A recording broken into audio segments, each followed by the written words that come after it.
My days had become a relentless blur of exhaustion.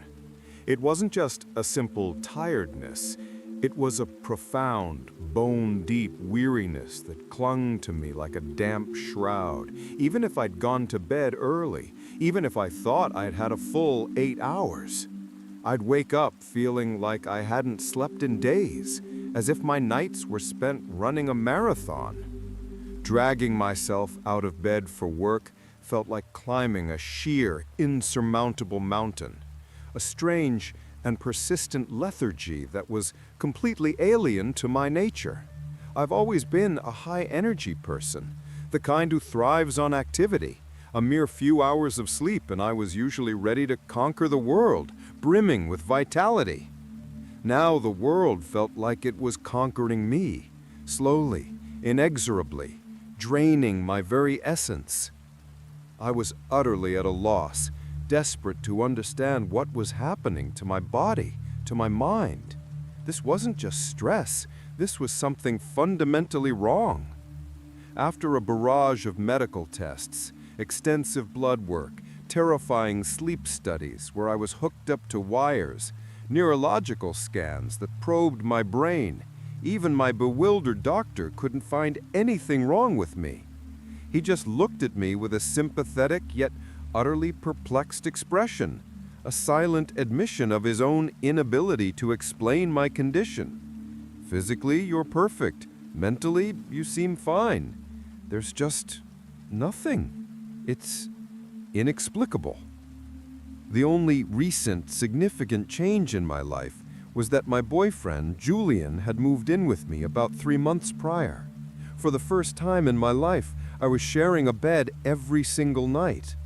Julian was my first real love, the kind you read about in novels, my first serious, committed relationship. I cherished every moment with him, every shared glance, every touch. The thought of spoiling this new, exciting chapter, this perfect cohabitation, by making him sleep in the spare room felt almost blasphemous, an insult to our blossoming relationship. I genuinely loved having Julian around.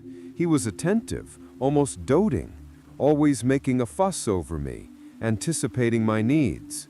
And every night, without fail, he'd bring me a steaming mug of warm chamomile tea before bed, a thoughtful ritual that made me feel cherished, safe, loved. It was the perfect end to every day, a gentle descent into slumber. Then came the physical manifestations of my inexplicable fatigue, the undeniable proof that something was profoundly wrong. One morning, I jolted awake with a sharp, pulsating pain flaring in my right hip, a deep, bruising ache that radiated relentlessly up the entire side of my body. It was so intense that when I tried to stand, I cried out and nearly collapsed to the bathroom floor.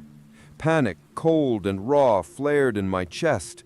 A large, dark bruise, a grotesque bloom of purple and black and angry red, covered my hip, stretching across my skin as if I had been violently assaulted in my sleep with a heavy metal bar. The sight of it, sickeningly vivid against my pale skin, sent a shiver of pure dread down my spine. This wasn't a clumsy fall. This was violence. "Julian, can you get in here?" I cried out, my voice thin and trembling, barely a whisper. He came rushing in, his eyes wide with what appeared to be feigned concern, a carefully constructed mask. "What's wrong, my love?" "I didn't fall out of bed or something?" I asked, my voice barely above a breath, my gaze fixed on the angry, throbbing bruise. I was searching his face for answers, for reassurance. Julian's face had a strange, almost imperceptible shift in expression, a momentary tightening around his eyes, a slight clench of his jaw. I could swear, in that fleeting, terrifying moment, that he looked guilty, a flicker of something unsettling, something hidden in his eyes. "Probably," he said dismissively, shrugging, his gaze avoiding mine, drifting towards the tiled floor. "I don't know. Happens, I guess." His cold, detached response, the casual dismissal, sent my brain spiraling, a cascade of wild, terrifying thoughts. It didn't feel like a normal accident. It felt orchestrated. "This is not normal, Julian," I insisted, my voice rising, gaining a desperate edge. "This is not just a bump. I think there's something seriously wrong with me. Something more than just being tired." "You should probably see a doctor then," he said coldly, his voice flat, devoid of empathy, his eyes still avoiding mine, before quickly leaving the bathroom. He walked out, leaving me utterly alone with the throbbing pain, the monstrous bruise, and my escalating, suffocating dread. My family doctor was still completely at a loss. After reviewing my new terrifying symptoms, the unexplained bruises, the deepening exhaustion, he suggested, with a hesitant, worried frown, that I see a specialist, someone who could truly probe the depths of this mystery, someone who could rule out anything nefarious, anything truly sinister, any foul play.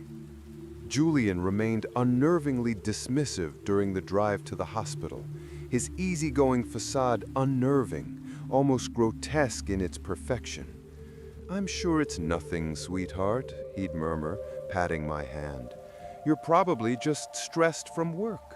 Your job is demanding, after all. These things happen." People don't wake up with bruises this severe from stress, I angrily thought to myself, the word screaming in my mind, a silent, furious retort. The doctor at the hospital, a stern, older woman with piercing blue eyes, listened intently to my story, her expression unreadable. She took more blood samples, tubes and vials filling rapidly, and performed all sorts of additional tests, including a detailed stress test that pushed my already exhausted body to its limits. I should have been relieved, even happy, when the results came back clear, a perfect bill of health. But it only made me feel like I was truly losing my mind, spiraling into a terrifying abyss of self-doubt. Something was definitely wrong with me, something deeply, profoundly unsettling, and the medical world had no answers. "I would prescribe you sedatives," the doctor explained, her voice carefully neutral, yet tinged with a hint of confusion. "But your blood work shows you are already on nitrazepam." I was dumbstruck, my mind a complete blank, reeling from her words. I wasn't sure what the doctor was talking about, the name of the drug foreign and alien. "I have never taken so much as a painkiller in my life," I stammered, my voice incredulous, almost accusatory, disbelief warring with a burgeoning terror. The doctor's face mirrored my own shock, utterly stunned, a mask of professional disbelief. She pulled out her charts, scanning them again, double-checking the results with a meticulous precision. "No, you definitely tested positive for nitrazepam, which is a powerful sedative, a strong dose at that, enough to knock someone out cold." Later that evening, as I sat rigidly in bed, surrounded by the oppressive quiet of my room, a million different thoughts raced in my head, colliding, crashing, creating a dizzying, terrifying cacophony. How was that even possible? How could this drug be in my system? I was a careful person, meticulously aware of what went into my body. No medications, no illicit substances. The only new variable was Julian. The tea. The chamomile tea. A cold, insidious suspicion began to curdle in my stomach, turning to a burning certainty. Just then, as if summoned by my darkest thoughts, Julian walked in, his usual easy smile plastered on his face, holding my steaming mug of chamomile tea. He extended it toward me, the comforting aroma of herbs filling the air, a cruel parody of safety. And just as I was about to put it to my lips, a horrifying, unnerving thought struck me, a cold lightning bolt of realization, so sudden and brutal it took my breath away. It hit me like a ton of bricks, a crushing weight of dread I had never felt before, not in my entire life, filling me with a terror so profound it stole the air from my lungs. My boyfriend was drugging me. My hands trembled almost imperceptibly as I took the cup, my fingers brushing his, feeling nothing but revulsion. I excused myself, mumbling something about needing to use the bathroom, my voice strained but hopefully convincing. Once inside, my heart hammering against my ribs, a frantic drum, I emptied the entire contents of the cup down the sink, watching the dark liquid swirl away, a poisonous secret. I splashed cold water on my face again and again, trying to clear the terrifying fog from my mind, to wash away the feeling of betrayal, then jumped back into bed, forcing a casual, relaxed air that felt utterly alien to my trembling body. "Was it hot enough for you?" Julian asked, his voice smooth, innocent, as he settled into bed beside me, his arm instinctively reaching for me, pulling me closer. "Perfect as always," I lied, my voice remarkably steady, considering the hurricane of terror raging inside me. My skin crawled at his touch. I felt as if I was lying beside a complete stranger, a dangerous predator disguised as the man I loved, his warmth a chilling deception. Had I ever really known him? Or was this dark secret something that had always lurked beneath the surface, hidden in plain sight?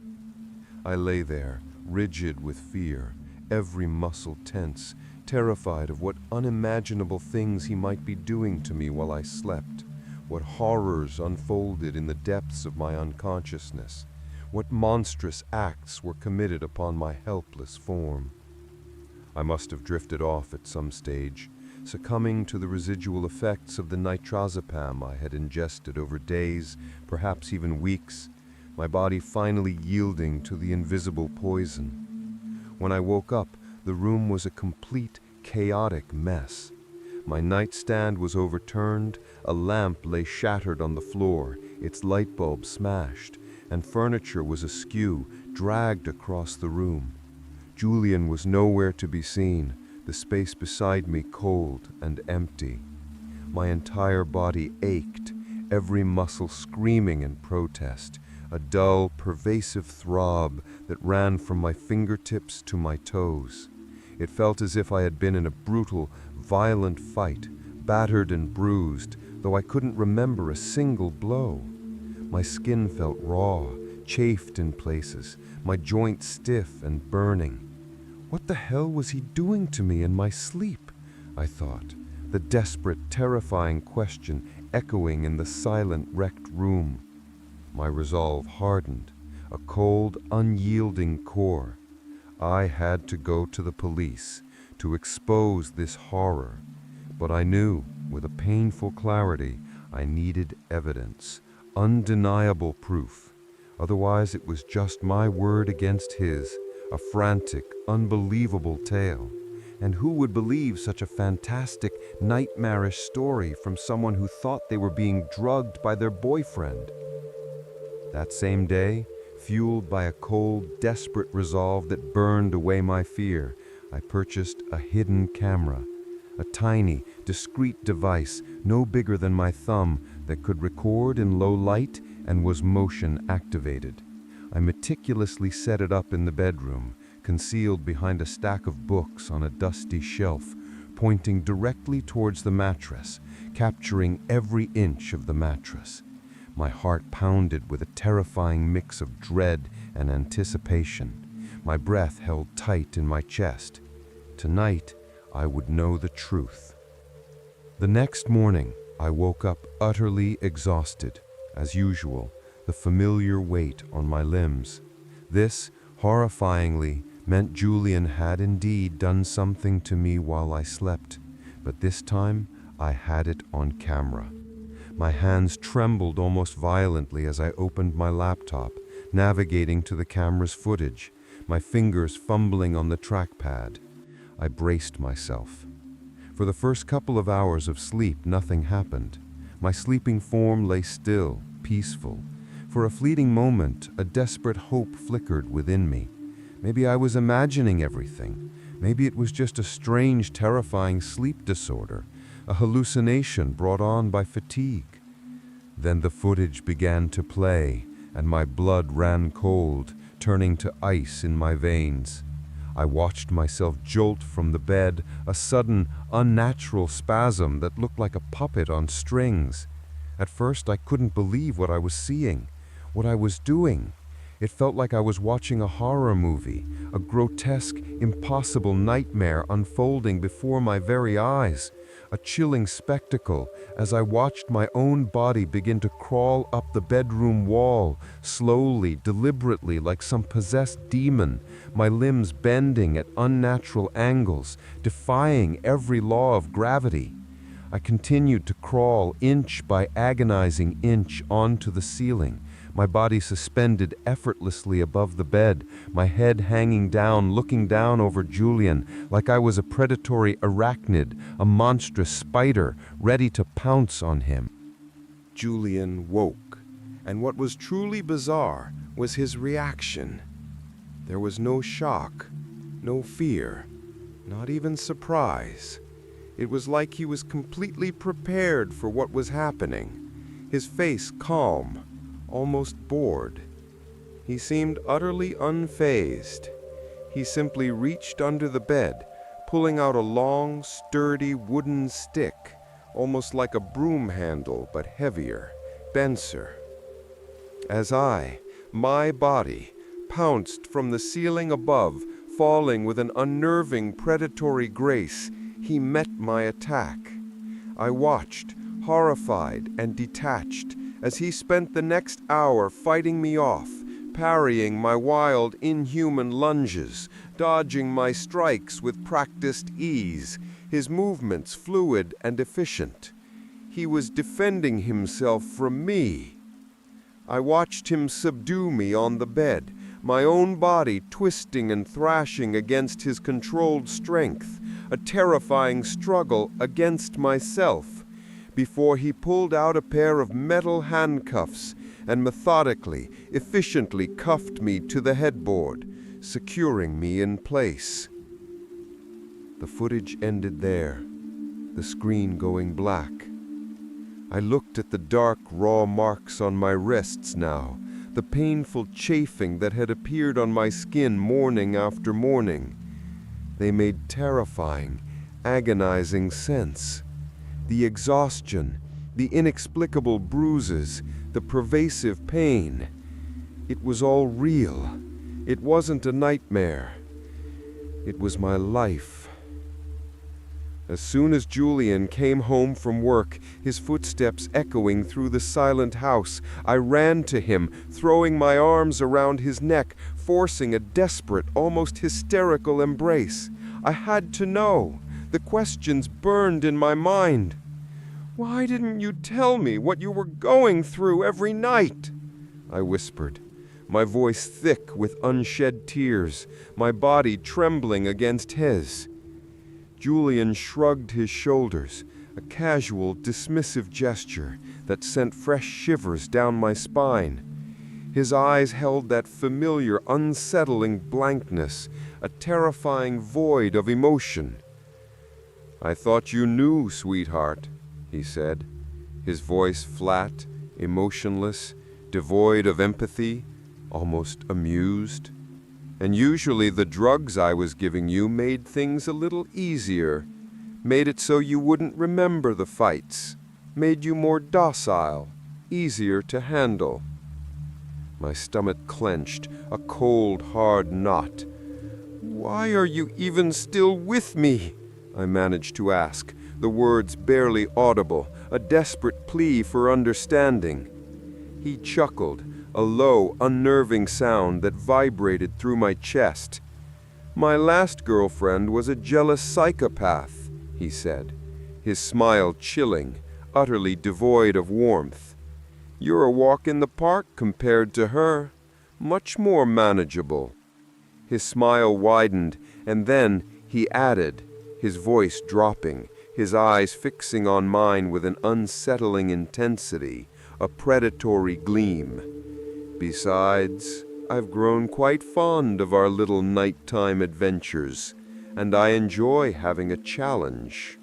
His grip tightened on my arm, not painfully, but with a possessiveness that felt like a trap closing in, a cage snapping shut around me. You're a lot stronger than you look, you know, and faster. It's quite thrilling to see you like that, the way you move. And in that horrifying moment, as his words hung in the air, a chilling realization crashed over me. I wasn't just his girlfriend. I was his nightly entertainment, his twisted plaything, his prey. And I was trapped in my own home, a prisoner in my own body, in a nightmare that was set to unfold every single night. The echoes of my own monstrous actions, fueled by his poison, would forever haunt my waking hours.